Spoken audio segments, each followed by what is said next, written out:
मित्र पक्षाचे सर्व माननीय नेते आणि जमलेल्या माझ्या तमाम देशभक्त बांधवांनो, भगिनींनो आणि मातांनो,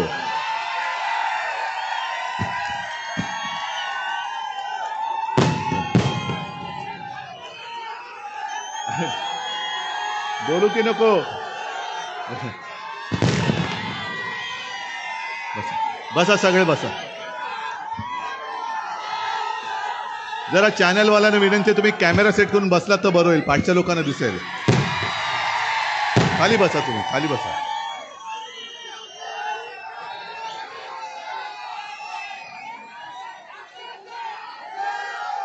जरा खाली बसा प्लीज.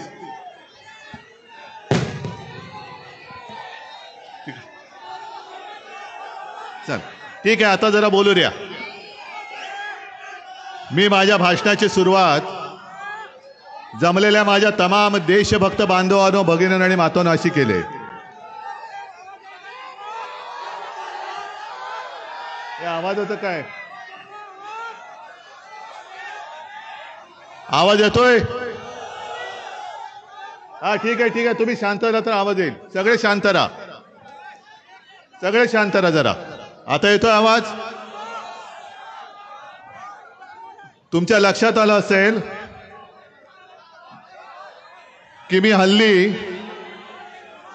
जरा खाली बसा. अरे बाबा थांबा ना, तुमचा आवाज थांबवला तर माझा आवाज येईल. बस.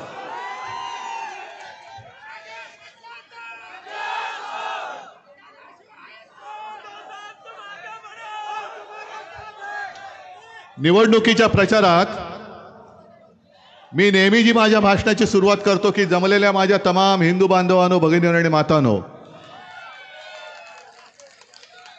पण त्याचबरोबरीने मी हल्ली सुरुवात करतो की तमाम देशभक्त बांधवांनो, भगिनींनो आणि मातांनो.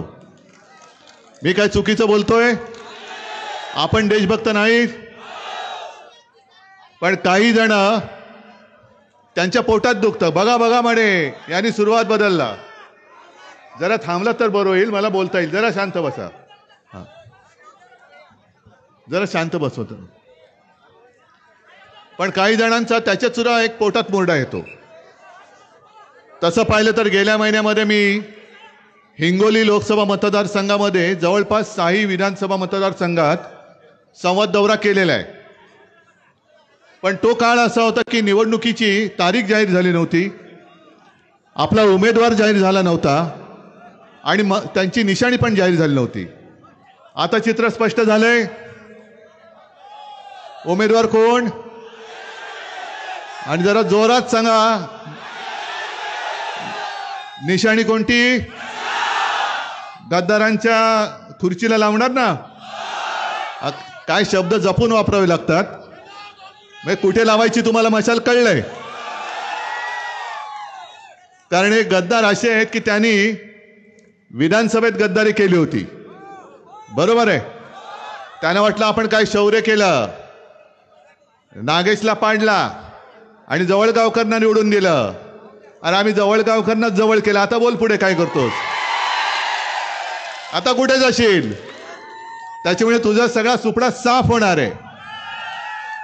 आणि जे गुंडागर्दी करतायत, मस्तीमध्ये आहेत.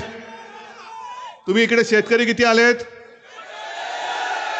एक काम करावं लागेल तुम्हाला, या गुंडागर्दीवरती नांगर फिरवावं लागेल.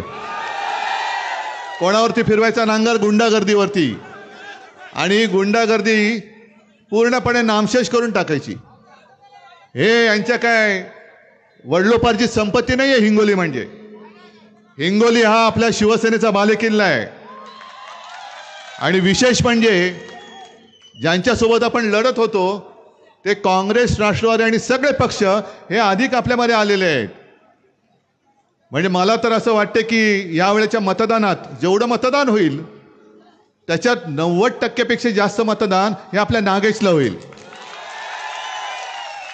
आणि तुम्हाला सगळी दुःख माहिती आहेत तुमची. अंबादासजींनी तुमच्याशी बोलताना सोयाबीनचा मुद्दा मांडलेला आहे, कापसाचा मांडलेला आहे ना. त्रासाने तुम्ही ग्रस्त आहात ना. मग आम्ही बोलतोय, पण आम्ही नुसतं नाही बोलत. मी अभिमानाने सांगेन की महाविकास आघाडीचं सरकार होतं तेव्हा आम्ही करून दाखवलं होतं. सोयाबीनला भाव देऊन दाखवला होता, कापसाला भाव देऊन दाखवला होता. आणि आता हे कर्जमुक्ती तर मी पहिल्याच अधिवेशनात केली होती. मिळाली होती की नव्हती? मिळाली होती ना. आपत्ती आली नसेल असेल, पण त्या काळामध्ये मदत जी केली होती मिळाली होती की नव्हती? आणि त्या पलीकडे जाऊन जे नियमित कर्ज परतफेड करतात त्यांच्यासाठी 50,000 रुपये प्रोत्साहनपर राशी ही द्यायला सुरुवात केली. आणि या गद्दारांनी हरामखोरी करून आपलं सरकार पाडलं. नाहीतर ते पण मिळालं असतं तुम्हाला.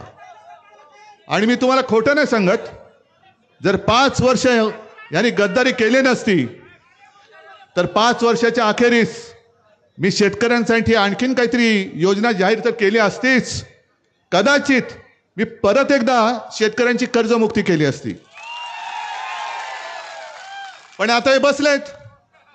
आता शेतकऱ्यांच्या मनामध्ये एक भीती आहे. ज्या पद्धतीने शिवसेना ही आपली शिवसेना, मोदी म्हणतात ती नकली शिवसेना आहे, मान्य आहे तुम्हाला? पण मोदींना माहित नाही. ए बाबा, तुम्ही येऊन भाषण करता काय? भाषण करता का? नाही ना, मग जरा बसा ना, जरा शांत बसा, मध्ये मध्ये बोलू नका, जरा थांबा. या मोदींना माहिती नाहीये की तुम्ही जो भाजप करताय तो बोगस जनता पार्टी झालेला आहे. बोगस, भाकड, फेकड. पण ज्या पद्धतीने त्यांनी आपली शिवसेना पळवली कसली? चोरली. पण त्या चोराचा हिशोब मी बरोबर चुकवल्याशिवाय राहणार नाहीये. पण मी जे तुम्हाला सांगतोय, एका शेतकऱ्याने सांगितलं, तुम्हाला पटते की नाही बघा. यांनी काय केलं? यांचे जे घरगडी सगळे यंत्रणा आहेत, निवडणूक आयोग सुद्धा यांचाच घरगडी आहे. तो मध्ये नेमला होता लवाड नार्वेकर. आपण जनतेच्या न्यायालयात हे सगळे प्रश्न मांडले होते, तुम्ही पाहिले ना. आणि आता सर्वोच्च न्यायालयाने सांगितलंय की विधिमंडळाच्या बहुमतावर तुम्ही पक्षाची मान्यता पक्ष कोणाचाही ठरवू शकत नाही. पण यंत्रणा यांच्याकडे, निवडणूक आयोग यांच्याकडे, लवाद यांच्याकडे. ज्याप्रमाणे सुरतेमध्ये त्यांनी एक चमत्कार केला आणि भाजपचा उमेदवार बिनविरोध निवडून आणला, काँग्रेसच्या उमेदवाराचा अर्जच अवैध करून टाकला. मग ह्या सगळ्या यंत्रणा त्यांच्याकडे असल्यानंतर मी असं म्हणेन, जे मला शेतकऱ्यांनी सांगितलं, मला म्हणाले, अहो उद्धवराव, तुमच्या शिवसेनेच्या 7बाऱ्यावरती यांनी गद्दारांचं नाव लिहिलं, आमच्या 7बाऱ्यावरती यांनी दुसऱ्याचं नाव लिहिलं, तर आम्ही कोणाकडे जावं? आणि यंत्रणा यांच्याकडे. जर आता परत हे दुर्दैवाने निवडून येणार नाहीच, काय द्यायचं नाही निवडून ते मी तुम्हाला सांगतोय. हे केवळ शिवसेना संपवण्याचं कारस्थान नाही. उद्या तुमच्या 7बाऱ्यावरती कोणाचं तरी भलत्याचंच नाव लिहिलं, यंत्रणा कुठे तुमच्याकडे? काय कराल तुम्ही? रस्त्यावरती उतरा रस्त्यावर. अरे मेलात तरी चालेल, तुम्ही जगा किंवा मरा, पण मला पंतप्रधान करा.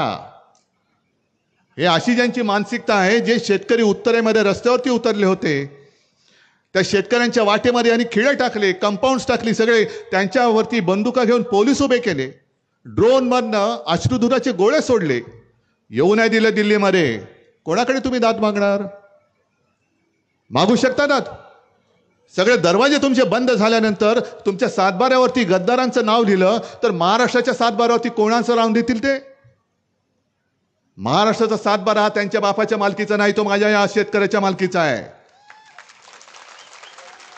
आणि जर मोदी शहाना वाटत असेल की सगळं गोरं ढोरं आहेत, आम्ही काय वाटेल तशी ना हाकलू तशी जातील, नाहीये. मोदीजी, तुम्ही बैल बघितला पण बैलाची शिंग नाही पाहिली अजून.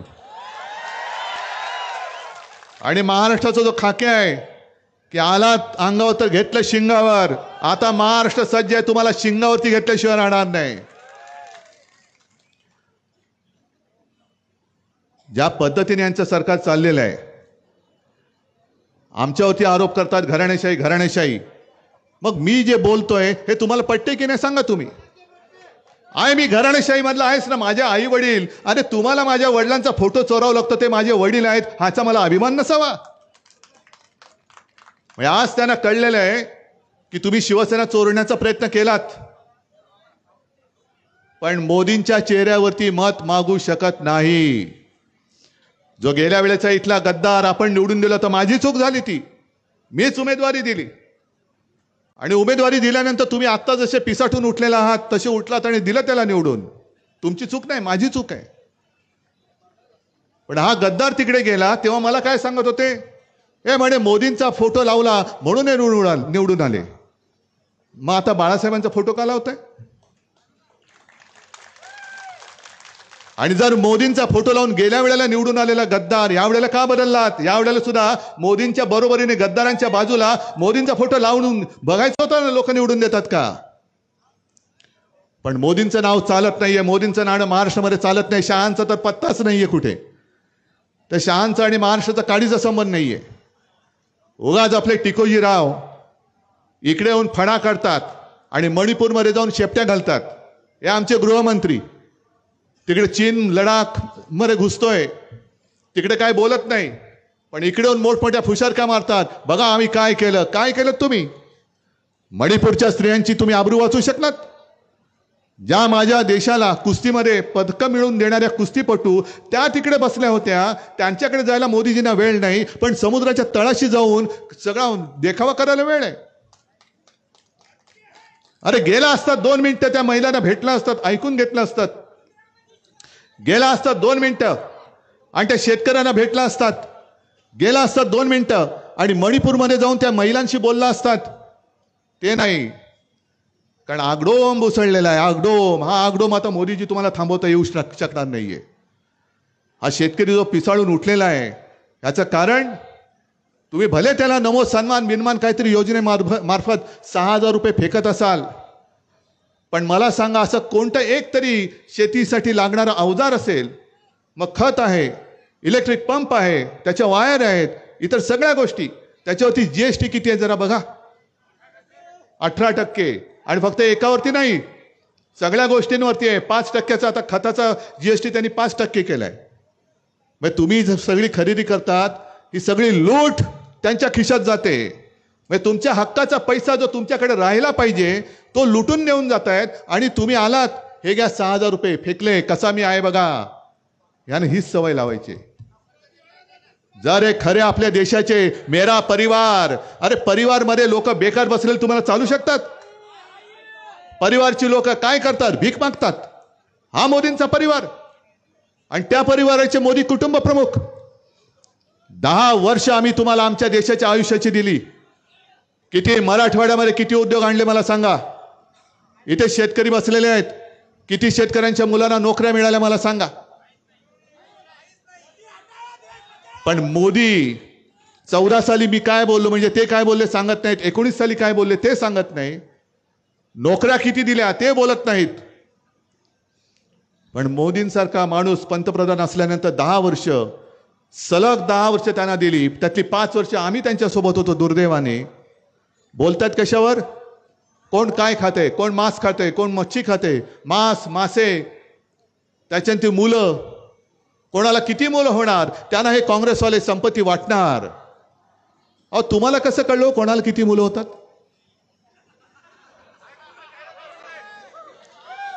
म्हणजे तुमचं ते मग सांगतात भाई और बहनों, खास करून महिलांना, की तुमचा दागिना, तुमचं मंगळसूत्र हे त्यांना देऊन टाकतील. मोदीजी तुम्हाला मंगळसूत्राचं महत्व कळलं कधी? गेल्या 10 वर्षात?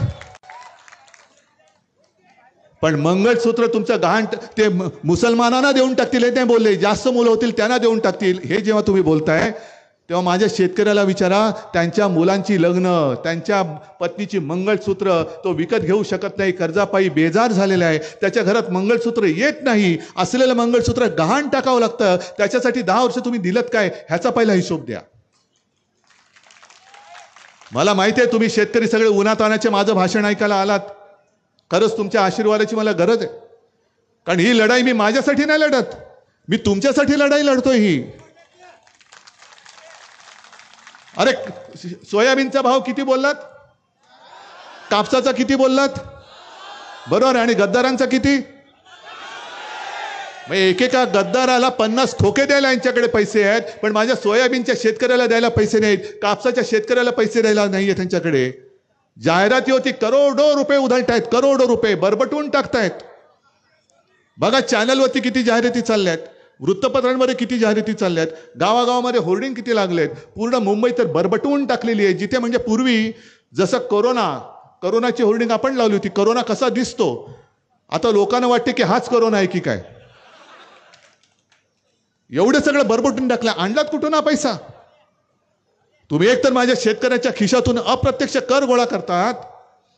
बरं तुम्हाला माहितीसाठी सांगतो, महाराष्ट्रामधून आपण केंद्राला जेव्हा 1 रुपया कर म्हणून देतो, तुम्हाला माहिती आहे परत किती येतात?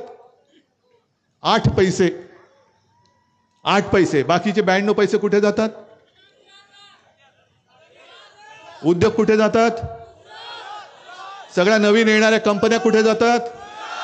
मुंबईचा हिरे व्यापार आणि आपले गद्दार.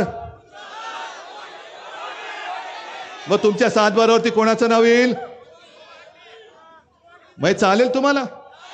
मग कधी त्यावेळेला मी येऊन तुमच्याशी बोललो, अरे मी तुम्हाला सांगितलं होतं, अरे वेळ गेली असेल निघून. आत्ताच वेळ आहे की यांची मस्ती आत्ताच तुम्हाला गाडावी लागेल, आत्ताच. आणि एक काळ असा होता, जरूर होता, अगदी स्वतः शिवसेना प्रमुख सांगायचे की देशाला एका मजबूत सरकारची गरज आहे. होय, वाटत होतं तेव्हा, आणि म्हणून आम्ही यांच्या कच्चेपी लागलो. पण आता जे दिसतंय, तुम्ही आमच्या घराणेशाहीवरती बोलताना, अहो तुम्ही आणि तुम्हीच, मी म्हणजे मीच. मोदी एक आहे, मोदी, दुसरं कोणीच नाही. मोदींचा परिवार म्हणजे एकटे मोदी आणि त्यांची खुर्ची, दुसरा परिवारात कोणीच नाही. मग तुम्ही तुमच्या स्वतःबद्दल जर एवढं बोलत असाल, तुम्ही जर तुमच्या स्वतःच्या प्रेमात एवढं पडला असाल, तर मी माझ्या या कुटुंबाच्या प्रेमात पडलो तर मी कसा गुन्हेगार? आणि मी घराणेशाहीच्या वारशाची मशाल घेऊन मी पुढे जातोय. घराणेशाहीची वारशाची मशाल आहे माझ्याकडे. अहो माझ्या 7 पिढ्या या पूर्वीच्या होत्या ना, त्याचा इतिहास मी तुमच्या समोर ठेवतो. शिवसेना प्रमुख कोण होते तुम्हाला माहिती आहेत? माझे आजोबा काय होते तुम्हाला माहिती आहेत? प्रबोधनकार. आता त्यांचे आजोबा काय होते ह्याचाही हिशोब आहे. हिशोब म्हणजे इतिहास आहे. मोदीजी तुम्ही आणि शहाजी तुम्ही तुमच्या 7 पिढ्यांचा इतिहास सांगा, मी माझ्या ठेवतो. होऊन जाऊ दे, लोकांना काय निवडायचं ते निवडू दे. मी आहे, समोर उभा आहे. जनतेने ठरवावं तुम्हाला कोणती घराणेशाही पाहिजे, आणि जनतेने ठरवायचं उद्धव ठाकरेला पुढे न्यायचं की घरी बसवायचं. हे मोदी शहाने नाही ठरवायचं. जी शिवसेना प्रत्येक वेळेला प्रत्येक ठिकाणी गोरगरीब माणसाच्या अगदी बांधावरती येते, धावून जाते, आपत्तीमध्ये धावून येते, आणि ज्या शिवसेनेनी मोदीजी तुम्हाला पंतप्रधानपदी बसवण्यासाठी मदत केली, ती शिवसेना तुम्ही काम झाल्यावर आज नकली म्हणता. अरे जर आपल्याला नकली म्हणत असतील तर मग हे आहेत तरी कोणाचे? आणि हा जो मी विचार जो शेतकऱ्यांनी मला सांगितला, माझ्या मनात तो भिडला की शिवसेनेचा 7/12 ह्यांनी त्या गद्दारांच्या नावावर केला, माझ्या शेतकऱ्याचा केला, आणि सगळ्या यंत्रणा ह्यांच्या हातात ठेवल्या, तरी जातील कुठे? आणि त्याच्यासाठी जे मी बोलतोय की मजबूत सरकार, आता मजबूत सरकार पाहिजे, पण एका व्यक्तीचं सरकार नकोय आम्हाला. एक व्यक्ती म्हणजे हुकुमशाह नाही, आम्हाला मोदी सरकार नकोय, आम्हाला भारत सरकार पाहिजे. हे सरकार, माझ्या देशाचं नाव हे भारत आहे, भारत सरकार पाहिजे. आणि हे म्हणतील ती पूर्व दिशा. मगाशी तुम्ही ते मशाल गीत ऐकलत ना, ऐकलत की नाही? त्याच्यामधला एक शब्द काढायला लावला मला, मी नाही काढला. कोणता शब्द? अरे मोठ्याने तरी बोला, द्या मोठ्याने घोषणा. पुढची काय? जय भवानी जय शिवाजी आहे ना. भवानी मातेला आपल्यापासून दूर कोण करू शकतं? पण यांचा घरगडी निवडणूक आयोग त्याने आम्हाला प्रेमपत्र दिलं की या गाण्यातला जय भवानी शब्द काढा. मग काय मोदींचं घालू? हा, मी त्यांना सांगितलं. काय बोललं तुम्ही आता? हा, कळलं ना तुम्हाला? हा, ते काय करायचं ते करा, मी हटवणार नाही. आणि माझ्या दैवताशी पंगा घेऊ नका. हे माझं दैवत माझ्या समोर बसलेलं आहे. आम्ही जय श्रीराम बोलतो, आम्ही बजरंगबली की जय बोलतो, आम्ही बोलतो. पण तुम्हाला जय भवानीची एवढी ॲलर्जी का खास सुटली तुम्हाला? का सगळीकडे खाजवायला लागलात? आणि असे हे महाराष्ट्र द्वेष्टे आहेतच. महाराष्ट्रामध्ये सगळी बेकारी, आत्महत्यांचं सत्र चालू आहे. शेतकरी हताश झालेला आहे. म्हणजे महाराष्ट्राची अस्मिता तर मारायचीच, महाराष्ट्र भिकेला लावायचाच, उद्योगधंदे पळवायचे, शेतकऱ्याला कर्जबाजारी करायचं, पण महाराष्ट्राची अस्मिता सुद्धा जिवंत राहता कामा नये. इथे सुद्धा मोदींचा गजर झाला पाहिजे. तो तुमच्या गुजरातमध्ये करा, महाराष्ट्रामध्ये होणार नाही, यापुढे अजिबात होता कामा नये. आणि काल मी परभणीच्या सभेत तर बोललेलोच आहे. पावसात सुद्धा लोक बसली होती, आज जसे तुम्ही उन्हात बसलेल्या. कालच्या सभेत बोललो होतो मी की या भाजपवाल्यांना कान धरून जय भवानी जय शिवाजी बोलत आता उठा बशा काढायला लावा गेलं. तुमचा महाराष्ट्राबद्दल आकस आहे, तुम्हाला उद्धव ठाकरेला संपवायचं आहे, पण तुम्ही आमच्या दैवताबद्दल सुद्धा आकस ठेवायला लागलात. एवढी मस्ती आली तुमच्यात. आणि एक एक एक एक एक सगळे गद्दार गोळा करतायत. मी तुमच्या समोर येण्याच्या आधी आपल्या बाजूच्या वसंतराव चव्हाणांसाठी प्रेस कॉन्फरन्स घेतली, कारण मी तिकडे आता सभा नाही घेऊ शकलो. म्हणून नांदेडकरांची मी हात जोडून माफी मागितली की मी इच्छा असून सुद्धा सभेसाठी येऊ शकत नाही. पण नांदेडमध्ये जो चिखल झालेला आहे तो यावेळेला तुम्हाला साफ करावा लागेल. चिखल साफ करून टाका आता. नाही, पूर्ण साफ करून टाका. पण मोदीजी जेव्हा नांदेडमध्ये आले होते, वा वा वा वा काय भाषण केलं, छान. भाई त्यांचं 2019चं भाषण काढा आणि 2024चं भाषण काढा. आता कळणार नाही खरं कोणतं आणि खोटं कोणतं. 19 साली काय म्हणाले होते? आदर्श घोटाळा, ज्याने आदर्श सोसायटी स्थापन केली आणि शहीदांच्या परिवाराला फसवलं. आपको पता चला होगा कौन किसके बारे में मैं बात कर रहा हूं. मग समोरनं बोलले त्यांचे अंधभक्त अशोक चव्हाण, अशोक चव्हाण. आता काय म्हणतात की मी जेव्हा राजकारणात नव्हतो तेव्हा सत्य साईबाबांच्या इथे माझी शंकरराव चव्हाणांच्या बरोबर एक भेट झाली होती आणि बहुत आश्चर्य लगा की एवढं सगळं करिअर, एवढी कारकीर्द ज्यांनी केली, मोठमोठी पदं भूषवली, पण त्यांच्यासारखी विनम्रता मी कुठेच पाहिली नाही. पण मोदीजी ते ठीक आहे, शंकरराव चव्हाण तुम्ही आम्हाला सांगण्याची गरज नाही, आम्हाला माहिती आहे. पण अशोकरावांबद्दल बोला ना आता. शहीद परिवारांना फसवणारे अशोकराव, निकाल लागले त्या केसचा नाही. मग ती केस तशीच असताना अशोकरावांना तुम्ही घेतलं, म्हणजे तुम्ही त्या फसवणुकीत भागीदार झालात का? वॉशिंग मशीन तर आहेच. आणि नुसतं वॉशिंग मशीन नाही, एक वॉशिंग पावडर यायची निर्माण आहे दुसरी, तिचं एक हे होतं, डाग अच्छे होते हे, माहिती आहे ना तुम्हाला? हे सगळे बघतायत कोणावर ते डाग पडलेत, या आमच्यामध्ये धुवून टाकीन. आणि यांची गॅरंटी काय माहिती आहे तुम्हाला? मोदी गॅरंटी. ज्याचा जितका मोठा भ्रष्टाचार त्याचा मोठा सन्मान. आदर्श घोटाळा केलात, राज्यसभेवर जा. 70,000 कोटीचा केला, उपमुख्यमंत्री हो, आणि तिजोरीच्या चाव्या घोटाळा केलास ना, घे तिजोरीच्या चाव्या. म्हणजे 70,000 कोटीच्या घोटाळ्याला उपमुख्यमंत्री करत असतील तर मुख्यमंत्र्याचा घोटाळा किती असेल? अरे त्याच्याहून 70,000 मोठा झाला. आणि मग अशा सगळ्या घोटाळेबाजांच्या हातामध्ये तुमचं भवितव्य तुम्ही देणार आहात? जर तुम्हाला मंजूर असेल, अगदी भाजपचे लोक सुद्धा इकडे आले असतील, काही चॅनलवरनं बघत असतील, त्यांना मी सांगतोय की जो कारभार मोदी सरकारने गेल्या 10 वर्षात करून दाखवला, अगदी जीडीपी वाढलाय. म्हणजे काय वाढलं? आता तुम्ही मला सांगा भाई और बहनों, गैस की कीमत नीचे गई कि ऊपर गई? डीजल नीचे गया कि ऊपर गया? पेट्रोल, मग जीडीपी वाढला ना, गॅस डिझेल पेट्रोल. मग चालते पट्टे तुम्हाला? आणि मी चॅनलच्या माध्यमातून भाजपच्या कार्यकर्त्यांना आणि मतदारांना सांगतोय, अरे अंधभक्तांनो, डोळे उघडा. महागाईचा मार केवळ आम्हाला विरोधी पक्ष म्हणजे भाजपच्या विरोधी पक्षांना नाही, तुमच्या घरच्यांना सुद्धा भोगावं लागतोय, सोसावं लागतोय.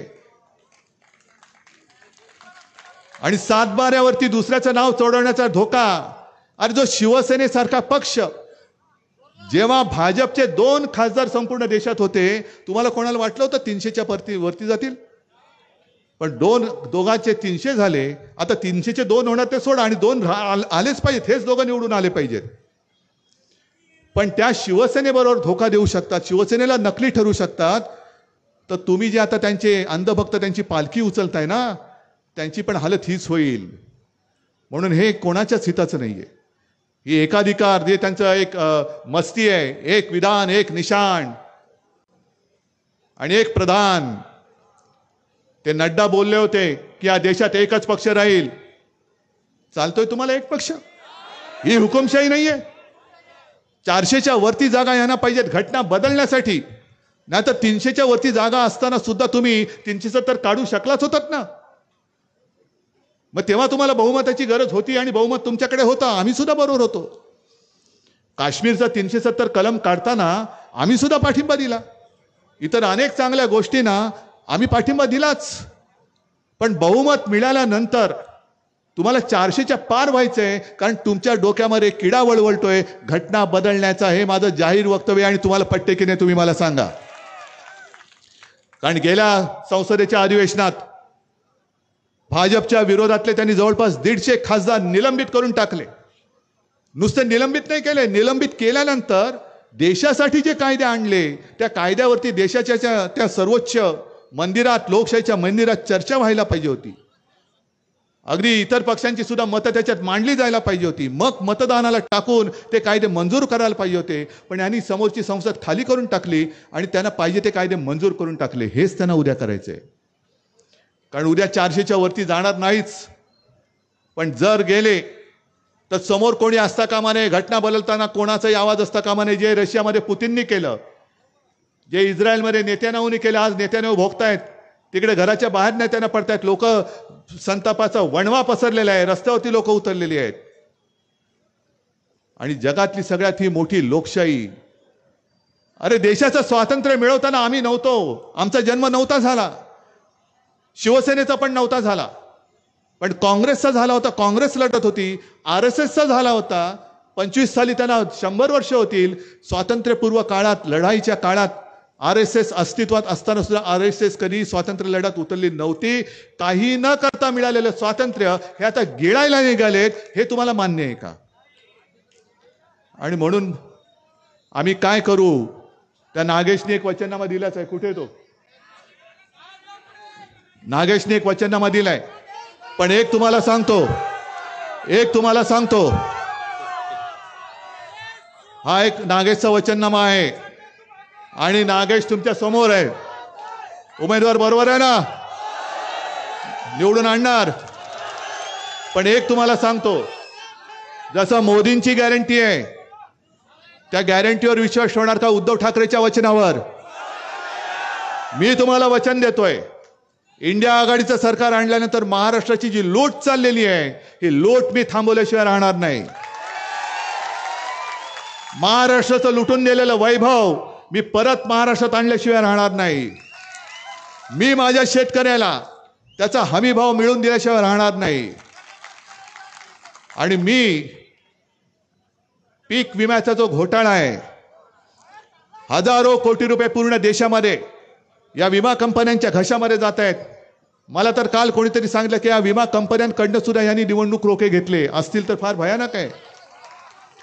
मग एक तर असं महागाई वाढून पिलतायत, अप्रत्यक्ष करातून पिलतायत आणि निवडणूक रोख्यातून सुद्धा पैसे काढतायत. 8 ते 10 हजार कोटी रुपये यांनी आपल्याला माहितीच नव्हतं कधी त्यांच्या खिशात घातले.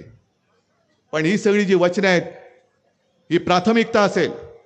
2.5 वर्ष ही महाविकास आघाडीची होती आणि तुम्ही तुलना करा 2.5 वर्षाची आणि आता या 2 वर्षाच्या गद्दारीची. कोणतं सरकार तुम्हाला हवंय?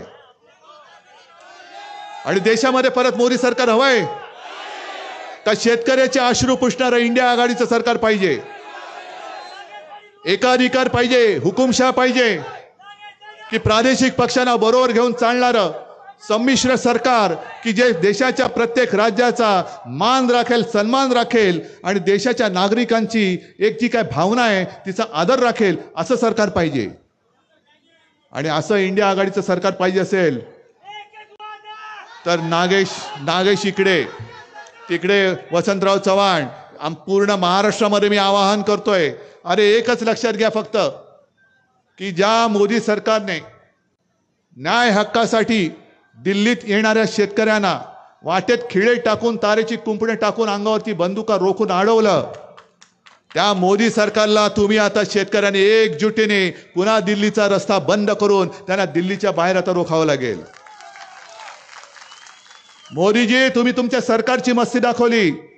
शेतकऱ्याला येऊ दिलं नाही, शेतकऱ्याला त्याच्या राजधानीत येण्यापासून अडवलात आता हा माझा महाराष्ट्रातला तमाम शेतकरी आणि देशातला तमाम शेतकरी म्हणून मतदान करेल आणि मोदी सरकारला दिल्लीच्या रस्त्यामध्ये अडवेल. जय हिंद, जय महाराष्ट्र.